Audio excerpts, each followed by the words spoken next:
El 11 de marzo de 1830, una jovencita recibía lecciones por parte de su tutor. Hasta este día, ella no se había dado cuenta que era miembro de una familia muy rica, con las ventajas y los lujos que muchos otros no tenían. Pero en esta fecha en particular, la lección del día era acerca de la familia real. Al estudiar el árbol genealógico en su libro de historia, esta jovencita se dio cuenta de algo increíble y extraordinario. Ella era la heredera al trono. Por primera vez en su vida se dio cuenta que ella sería algún día la reina de Gran Bretaña. Al principio la pequeña Victoria se largó a llorar al pensar en tanta responsabilidad y privilegio. Pero después, mirando a su tutor, con gran determinación pronunció esas famosas palabras: «Si voy a ser reina, entonces seré buena». En ese momento la futura reina Victoria comprendió la relación entre dónde se sentaría y cómo actuaría. Se dio cuenta que quién sería afectaría cómo viviría. En Romanos capítulo 12, Pablo comienza a desarrollar la relación entre quiénes somos, eso lo vemos en los capítulos 1 al 11, y cómo actuamos en los capítulos 12 al 16. Es como si quisiera que nos demos cuenta que somos los herederos de la gracia de Dios y por lo tanto debemos actuar con gracia. Pablo comienza sus comentarios prácticos de la siguiente manera, en el versículo 3. Dice así: «Digo pues por la gracia que me es dada».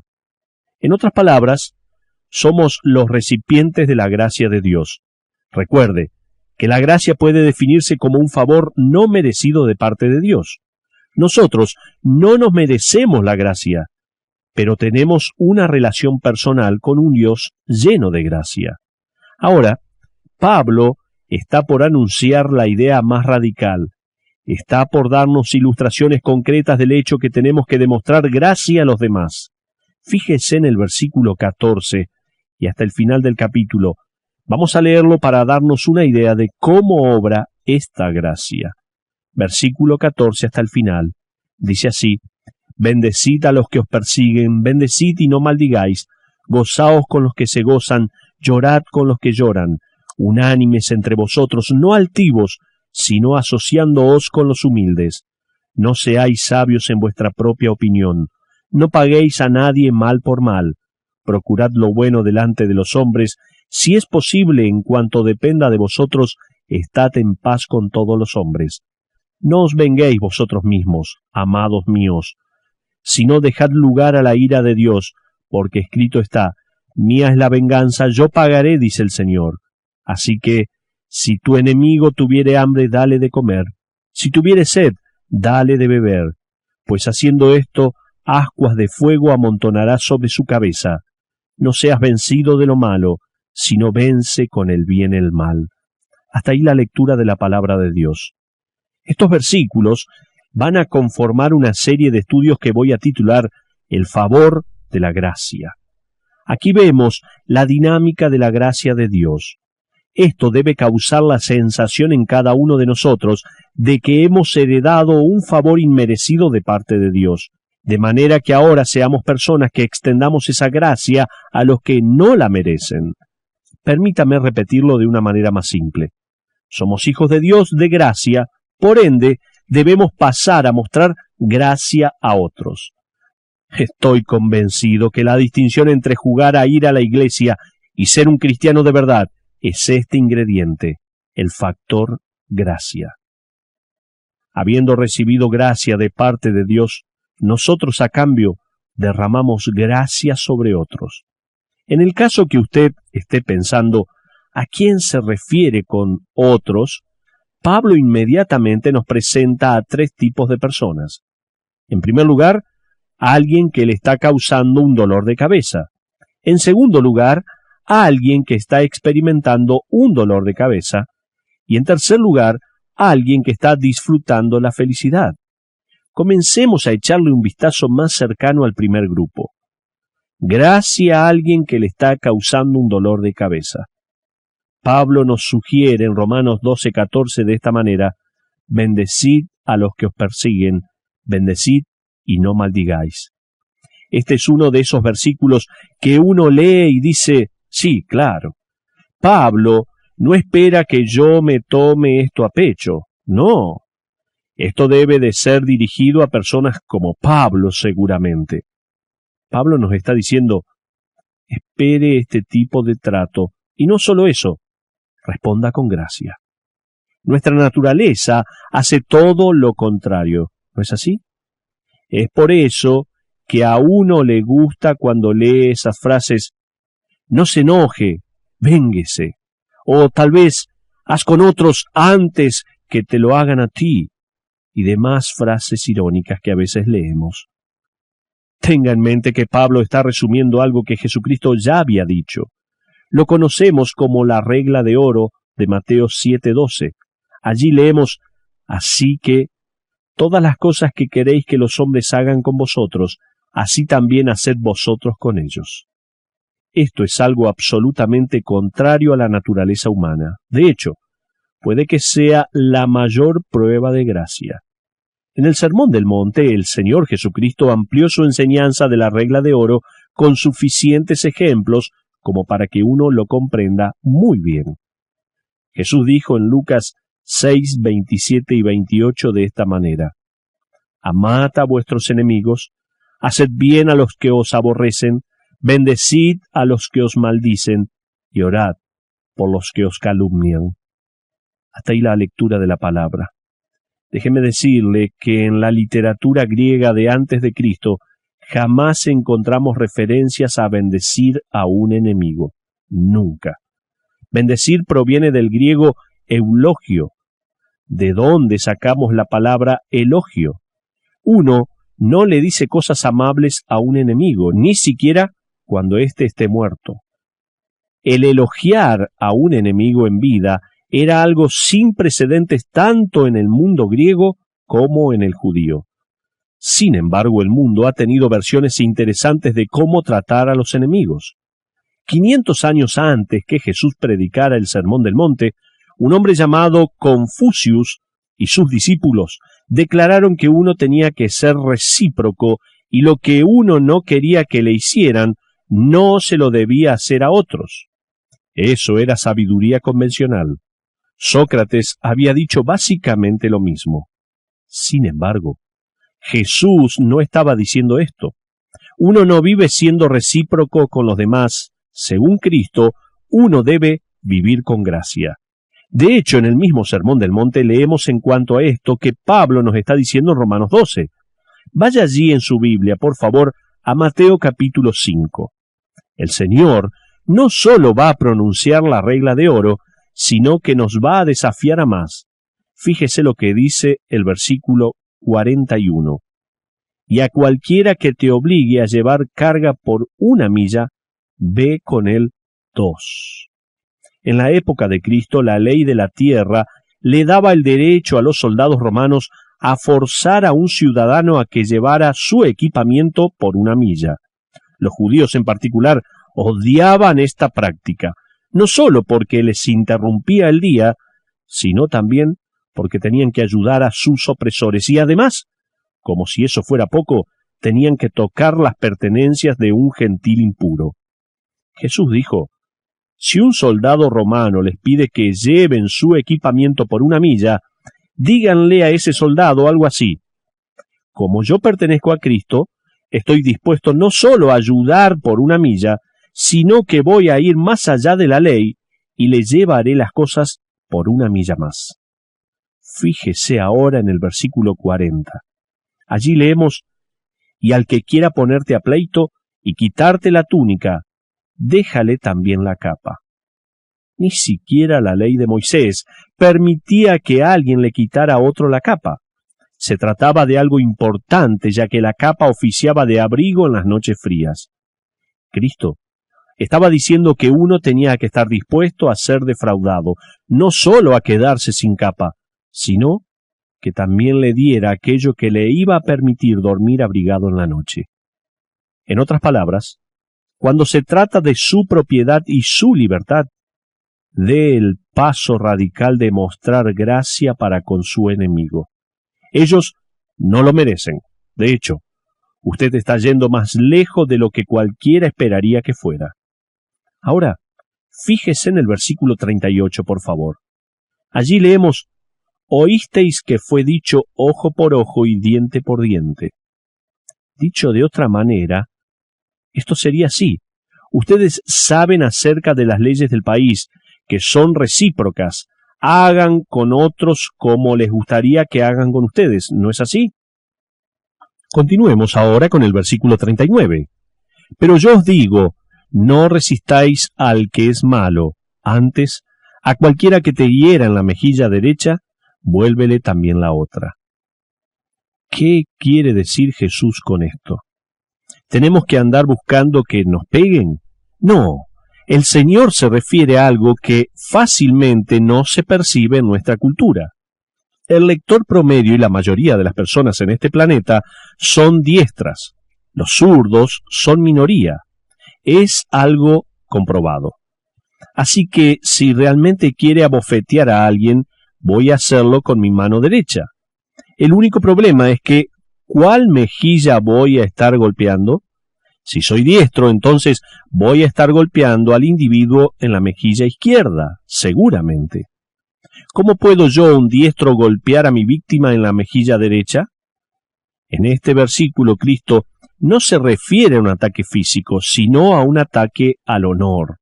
Un golpe de revés era considerado algo muy indigno. No dolía tanto como la vergüenza que traía en sí. Cristo está diciendo efectivamente que debemos estar dispuestos a ser ridiculizados por su nombre.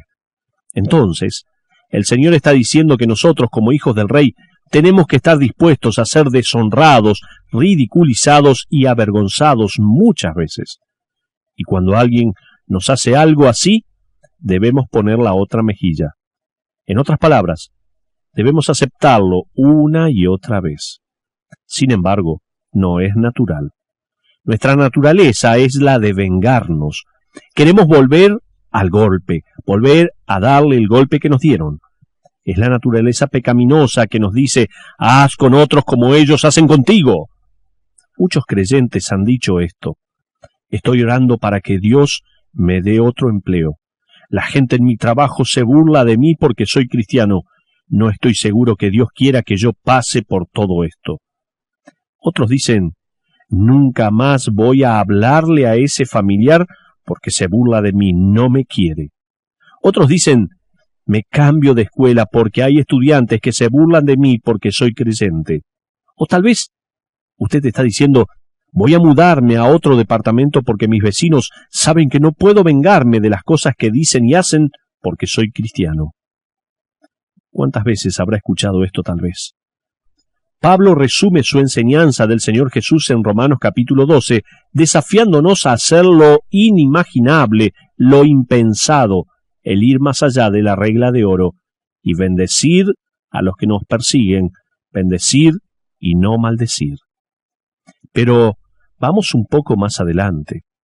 Vamos a ver gracia para con quien experimenta felicidad o dolor. Romanos 12:15 nos presenta dos escenarios más. Dos personas que experimentan cosas distintas. Gozaos con los que se gozan, dice, y llorad con los que lloran. El versículo anterior tenía un artículo que lo relacionaba a alguien persiguiendo al creyente. Pero en este versículo no hay artículos definiendo personas en particular. Pablo está simplemente diciendo: gócense con los que se gozan. Es imperativo. Uno le puede poner un signo de exclamación: llorad con los que lloran también. El cristianismo no le quita las emociones al creyente, sean lágrimas o risas. Un autor cristiano dijo las siguientes palabras: el cristianismo no es negar las situaciones duras de la vida ni minimizar los momentos de felicidad. Nuestra perspectiva de una eternidad con Cristo nos libera para entrar en la variedad completa del vivir diario. Tanto la risa como las lágrimas son apropiadas delante de Dios. Esto es lo que dijo este escritor. Piénselo. Dios mismo ha experimentado ambas emociones. Él celebró en las bodas de Caná de Galilea. No tenemos razones para creer que Él, al llegar, aguó la fiesta. No. Entonces, regocíjese con los que se gozan. El creyente que va a demostrar el factor gracia es presentado por Pablo como una persona que se regocija. Y Pablo nos dice aquí que debemos gozarnos con los que se gozan. Francamente, es mucho más fácil llorar con los que lloran que gozarse con el exitoso, especialmente cuando no estamos teniendo ese mismo éxito. ¿No es así? Uno puede llorar con alguien que trabajó con usted y ha perdido el empleo, pero es mucho más difícil regocijarse cuando esa persona es ascendida y usted no. ¿A qué no sabes?, le dirá alguien. Soy tu nuevo jefe. Bueno, gloria a Dios. ¿Alguna vez se dio cuenta que en la reunión de oración los pedidos son siempre más que las alabanzas y agradecimientos? Es porque nos cuesta. La gracia madura significa que si un miembro recibe honra, todos los miembros con él se gozan, dice 1 Corintios 12:26. Esto significa adoptar la actitud de Pablo que escribió: me gozo cuando ustedes están gozosos, en 2 Corintios 2:3. Ahora, ¿qué sería lo opuesto a gozarse con los que se gozan? Tal vez envidiar a los que se gozan, tal vez competir con los que se gozan, o evitar a aquellos que están gozosos, o resentirse con los que se gozan.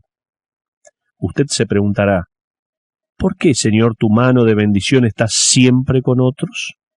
¿Se hizo alguna vez esta pregunta? Tal vez para usted esta sea la mayor prueba de gracia. Usted puede consolar, pero le cuesta muchísimo felicitar. Déjeme decirle que no está solo en esa lucha. Escuche las instrucciones de Pablo para la iglesia, esta vez por medio de Tito. Él dice en Tito 3, versículos 3 al 9, porque nosotros también éramos en otro tiempo insensatos, viviendo en malicias y envidia, pero cuando se manifestó la bondad de Dios nuestro Salvador y su amor para con los hombres, nos salvó, para que justificados por su gracia viniésemos a ser herederos conforme a la esperanza de la vida eterna, para que los que creen en Dios procuren ocuparse en buenas obras. Evita las cuestiones necias y contenciones y discusiones. ¿Se dio cuenta de eso? Somos herederos por la gracia de Dios, así que evite la envidia, las contenciones y las disputas. Tal vez como la reina Victoria en su niñez, el darnos cuenta que somos herederos al reino, tenemos que ser buenos. ¿Cómo? Demuestre gracia. Gócese con los que se gozan. Pídale a Dios que limpie sus motivos y su corazón de toda envidia y practique la solidaridad. Puede que sea un poco difícil al comienzo, pero es un mandato de Dios, por lo cual lo podemos hacer. El problema con demostrar solidaridad o generosidad de esta manera es que nunca es cosa de no puedo, sino que es cuestión de no quiero. Pablo dijo en Filipenses 4:13, casi todo lo puedo en Cristo que me fortalece. No. Pablo dijo, todo lo puedo en Cristo que me fortalece. ¿Cómo puedo hacer las cosas, todas las cosas? Por medio de Cristo que me da las fuerzas. Pero no solamente gozarse con los que se gozan, sino también llorando con los que lloran, dice la palabra. Pablo ahora nos presenta el tercer tipo de personas y nos da otra orden, otro imperativo. En Romanos 12:15 leemos, llorad con los que lloran. Esto es ir más allá de un llamado telefónico o una tarjeta, por más que esas dos cosas nada tienen de malo, todo lo contrario. Este es el grupo de amigos que se juntó para pintarle la casa a esa viuda. Hace poco escuché la historia de una mujer viuda que cuando se fue de vacaciones un grupo de hermanos de la iglesia fueron a su casa y la refaccionaron por completo y luego limpiaron todo. Esta es la mujer que fue a la casa de una hermana y le ayudó con sus labores. Es el grupo de muchachos que se presentaron en la casa de un hermano enfermo para arreglarle el jardín. Es el entrar al mundo del sufrimiento y hacer algo, o sea, demostrar interés. Este es el Señor haciéndose presente en el funeral de Lázaro. Él no dijo, séquense las lágrimas, ¿qué tipo de cristianos son ustedes? ¿A dónde está su fe? ¿No creen en el cielo? No, el Señor Jesús lloró. El Dios hombre lloró con aquellos que estaban llorando. Jesucristo nunca huyó de los que estaban sufriendo, no. Él los acogió y lloró con ellos. Isaías llamó al Mesías varón de dolores, experimentado en quebranto. Ciertamente llevó él nuestras enfermedades y sufrió nuestros dolores, dice Isaías 53, 3 y 4. A propósito, él sigue haciendo esto por su pueblo. ¿Sabe que aún en la actualidad él siente el dolor que usted siente? Hebreos 4:15 nos demuestra eso. Esto seguirá siendo así hasta que la tristeza y el dolor acaben y no existan más. Pero vayamos a una conclusión. Pablo nos presenta 3 tipos de personas en Romanos capítulo 12, versículos 14 y 15, y nos dice que debemos responder con gracia a las 3 personas. Primero, tenemos que responder con gracia a los que están experimentando felicidad. Esta persona puede que no sienta que necesita gracia en el momento, pero celebre usted el éxito que está experimentando él. Segundo, tenemos que responder con gracia al que está pasando por dificultad y sufrimiento. Esta persona no siente la gracia y en muchos casos puede sentir que la gracia lo dejó. Así que usted debe recordarle y demostrarle la gracia de Dios al ser copartícipe de su sufrimiento. Pero en tercer y último lugar, tenemos que responder con gracia a nuestros enemigos. Esta persona no se merece la gracia, pero usted se la ofrece porque comprende que la gracia se da a los que no la merecen. A propósito, no se olvide nunca que el hombre escribiendo esta epístola vio a este factor gracia actuando en su vida. Pablo estaba presente aprobando la muerte de Esteban luego de que se diera su primer y último sermón acerca de la gloria de Cristo. Justo antes que Esteban perdiera el conocimiento, éste pronunció las palabras, Señor, no les tomes en cuenta este pecado, dice Hechos 7:60. Estoy seguro que Pablo nunca más se olvidó de esas palabras. De hecho, San Agustín, el gran teólogo, escribió las siguientes palabras en el siglo IV, y él dijo, la Iglesia le debe a Pablo la oración de Esteban. Pablo fue atraído a la fe en Cristo por una obra supernatural de gracia cuando él estaba lleno de odio por los creyentes. Uno nunca sabe quién se salvará y pasará a ser parte del cuerpo de Cristo a causa de un acto de gracia. Watchman Nee, un líder y autor chino, cuenta la historia de un creyente chino que él conocía que poseía una plantación de arroz junto a la de un comunista ateo. El ateo se burlaba del cristiano y no quería saber nada con Jesús. Este cultivador creyente regaba su lote bombeando agua de un canal que pasaba junto a su propiedad. Esta bomba que tenía era operada con los pies, como una bicicleta. Entonces, cuando se ponía a bombear agua, parecía que estaba andando en bicicleta. Cada día, después de varias horas de bombear agua, su plantación de arroz quedaría propiamente sumergida. Pero ni bien él se iba, su vecino quitaba las maderas que retenían el agua y la misma fluía directamente a su plantación, dejándola del vecino vacía, y de esta forma él no tenía que usar su bomba. Esto siguió sucediendo día tras día. El creyente luchaba con su enojo y resentimiento hasta que finalmente oró, Señor, si esto continúa, voy a perder todo mi arroz y tal vez hasta pierda mi lote. Esto no está bien y no es justo. ¿Qué debo hacer, Señor? En respuesta a su oración, el Señor puso en su mente el desafío de aplicar la verdad que enseña este versículo de Romanos. A la mañana siguiente, él se levantó mucho más temprano, cuando todavía era de noche, y quitó las placas de madera. Luego, comenzó a bombear agua al lote de su vecino. Luego colocó las tablas de madera y bombeó agua a su propio lote. En pocas semanas, ambas plantaciones de arroz estaban en su plenitud, y el comunista ateo aceptó a Cristo como su Salvador personal. Este testimonio era demasiado generoso y lleno de gracia para ser ignorado. Él y nosotros, de la misma manera, tenemos muchas oportunidades de actuar y demostrar quiénes somos, al darnos cuenta que un día vamos a reinar con Cristo. Y si vamos a reinar, mejor que seamos buenos. Tenemos que actuar entonces con gracia hacia aquellos que están en presencia del sufrimiento, están en presencia del éxito, están en presencia del dolor y la tristeza.